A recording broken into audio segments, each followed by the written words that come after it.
तर तुमचं दीपाली चॅनलवर खूप खूप स्वागत आहे। तर पहा, आज आपण गुडिया गुडियेचा ड्रेस कसा शिवला व तो कसा त्यांच्यावरती सूट होतोय आणि तो कुठल्या कार्यक्रमासाठी घातलेला आहे। तर हा खूप छान आणि सुंदर, मी पहिल्यांदाच असा ड्रेस शिवलेला आहे। तर तो हा जो शिवलेला ड्रेस आहे तर तो खूप त्या भाभींनाही आवडला। खूप मस्त ड्रेस आहे।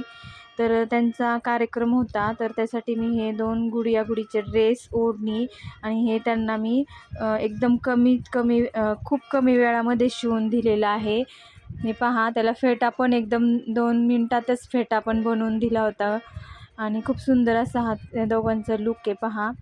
तर तुम्हाला हा माझा व्हिडिओ कसा वाटला, आवडला असेल तर प्लीज लाईक, शेअर, सबस्क्राईब करा। आणि त्यामधले थोडेसे व्हिडिओ आहेत पहा, त्यांच्या त्या कार्यक्रमामधले। ही पूजा आहे त्यांची। तर खूप सुंदर असा हा कार्यक्रम पण झालेला आहे पहा, मस्त। थोडंसं गाणं वगैरे पण त्यांनी म्हटलेलं आहे इथं। चला भेटूया मग पुढच्या व्हिडिओमध्ये। Bye bye.